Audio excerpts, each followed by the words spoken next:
माझे प्रिय बंधूंनो आणि भगिनींनो, जसं की तुम्हाला माहीत आहे की आपण आपल्या या चॅनलवर जे पवित्र कुराण मजीद आहे त्याच्यामधलं जे दुसऱ्या क्रमांकाचा अध्याय आहे सूर्य बकरा, तर त्याच्यामधले काही श्लोक त्यांचा अर्थ आणि संदेश समजण्याचा प्रयत्न करतो. आणि आपलं जे मागचं व्हिडिओ होता त्याच्यामध्ये आपण सूर्य बकरा जे आहे त्याचे श्लोक क्रमांक 125 ते 127 बघितले होते. आणि त्या श्लोकांमधून जे मुख्य धडे आपण शिकलो त्याच्यामध्ये आपण बघितलं, नंबर 1, काबा हा मुस्लिमांचा एकता आणि इबादतीचं केंद्र आहे. त्याच्यानंतर नंबर 2, इबादतीच्या ठिकाणांची पवित्रता राखणे आवश्यक आहे. नंबर 3, दुआ आणि अल्लाहवर विश्वास अत्यंत महत्त्वाचा आहे. नंबर 4, दुनियेचे फायदे तात्पुरते आहेत, खरे यश जे आहे ते आखिरत आहे. आणि नंबर 5, प्रत्येक चांगल्या कामानंतर स्वीकारासाठी दुआ करावी. आता आज आपल्याला पुढचे जे श्लोक आहेत हे 4 श्लोक 128 ते 131, तर त्यांचा अर्थ आणि त्यांचा संदेश समजण्याचा प्रयत्न करायचा आहे. तर आधी आपण बघू की जे श्लोक क्रमांक 128 आहे त्याचा मराठीत अर्थ काय होतो. हे आमच्या पालनकर्त्या, आम्हाला तुझ्यासाठी पूर्णपणे आज्ञाधारक म्हणजे मुस्लिम बनव आणि आमच्या संततीतूनही तुझ्यासाठी आज्ञाधारक समुदाय निर्माण कर. आम्हाला आमच्या इबादतीचे मार्ग दाखव आणि आमची तौबा स्वीकार. नक्कीच तू तौबा स्वीकारणारा आणि दयाळू आहेस. आता या श्लोकाचं स्पष्टीकरण, ही एक सुंदर दुआ आहे जी इब्राहिम आणि इस्माईल सलाम यांनी केली. नंबर 1, स्वतःसाठी आज्ञाधारकतेची दुआ. नंबर 2, आपल्या संततीसाठी चांगल्या उम्मतीची दुआ. नंबर 3, योग्य इबादतीचे मार्ग शिकण्याची विनंती. आणि नंबर 4, तौबाच्या स्वीकाराची प्रार्थना. आता महत्त्वाचं धडा जे आपण याच्यामधून शिकतो, नंबर 1, पैगंबरसुद्धा सतत दुआ आणि तौबा करत होते. आणि नंबर 2, मार्गदर्शन फक्त अल्लाहकडून मिळते. आता या श्लोकाशी निगडीत जी हदीस आहे, पैगंबर मोहम्मद सल्लल्लाहु अलैहि वसल्लम वारंवार इस्तगफार म्हणजे माफी मागणे आणि दुआ करत असत.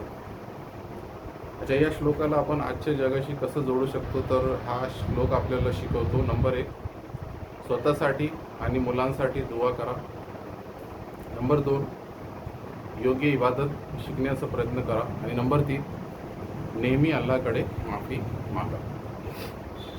आता याच्यानंतर पुढचा जे श्लोक आहे, श्लोक क्रमांक 129, याचा मराठीत अर्थ असा होतो, हे आमच्या पालनकर्त्या, त्यांच्याच मधून एक पैगंबर पाठव जो त्यांना तुझ्या आयती वाचून दाखवेल, त्यांना पुस्तक आणि हिकमत शिकवेल आणि त्यांना शुद्ध करेल.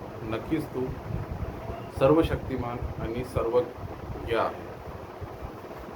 आता या श्लोकाचं स्पष्टीकरण असं आहे की ही दुआ पूर्ण झाली जेव्हा पैगंबर मोहम्मद सल्लल्लाहु अलैहि वसल्लम यांना पैगंबर म्हणून पाठवले गेले. पैगंबर मोहम्मद यांचे कार्य, नंबर 1, अल्लाहच्या आयती वाचून दाखवणे. नंबर 2, कुराण शिकवणे. नंबर 3, हिकमत किंवा जे सुन्नत आहे ते शिकवणे. आणि नंबर 4, लोकांचे शुद्धीकरण करणे. आता या श्लोकाला आजच्या जगाशी कसं जोडू शकतो आपण, तर हा श्लोक शिकवतो, नंबर 1, पैगंबर जे होते यांच्या मार्गावर चालणे आवश्यक आहे. नंबर 2, ज्ञान आणि चारित्र्य दोनही महत्त्वाचे आहेत. आणि नंबर 3, आत्मिक शुद्धता आवश्यक आहे. आता याच्यानंतर जे पुढचं श्लोक आहे, श्लोक क्रमांक 130, याचा मराठीत अर्थ असा होतो की, आणि इब्राहिम यांच्या धर्मापासून कोण दूर जाईल, फक्त तोच जो स्वतःला मूर्ख बनवतो. आणि आम्ही त्यांना या जगात निवडले आणि निश्चितच ते आखेरतच्या जीवनातही सदाचारी लोकांमध्ये असतील. आता या श्लोकाचं स्पष्टीकरण, या श्लोकात इब्राहिम अलैहिस्सलाम यांची महानता सांगितली आहे. नंबर 1, त्यांचा धर्म शुद्ध तौहीदवर आधारित आहे. आणि नंबर 2, त्यापासून दूर जाणे म्हणजे अज्ञान. अल्लाहने त्यांना नंबर 1 या जगात निवडले आणि नंबर 2 आखिरात ही उच्च स्थान दिले. आता या श्लोकाला आपण आजच्या जगाशी कसं जोडू शकतो, तर हा श्लोक आपल्याला शिकवतो नंबर 1 तौहीदवर ठाम राहा, नंबर 2 चुकीच्या विश्वासांपासून दूर राहा आणि नंबर 3 खरे यश अल्लाहच्या मार्गात आहे. आता आजच्या व्हिडिओचा शेवटचा जे श्लोक आहे 131, त्याचा मराठीत अर्थ असा होतो, जेव्हा त्यांच्या पालनकर्त्याने त्यांना सांगितले आज्ञाधारक हो, तेव्हा त्यांनी ताबडतोब उत्तर दिले, मी जगाच्या पालनकर्त्याला स्वतःला समर्पित केले आहे. हा श्लोक इब्राहिम अलैहिस्सलाम यांची पूर्ण आज्ञाधारकता दाखवतो. नंबर 1 अल्लाहने आदेश दिला, नंबर 2 त्यांनी लगेच पालन केले. हेच इस्लामचे खरे अर्थ आहे, अल्लाहसमोर पूर्ण समर्पण. आता या श्लोकाशी निगडीत जे हदीस आहे, पैगंबर मोहम्मद यांनी शिकवले की खरा मुस्लिम तो आहे जो अल्लाहच्या आदेशांचे पूर्ण पालन करतो. आता या श्लोकाला आपण आजच्या जगाशी कसं जोडू शकतो, तर हा श्लोक आपल्याला शिकवतो नंबर 1 अल्लाहच्या आदेशांचे त्वरित पालन करा, नंबर 2 विलंब आणि कारणे टाळा आणि नंबर 3 यश आज्ञाधारकतेत आहे.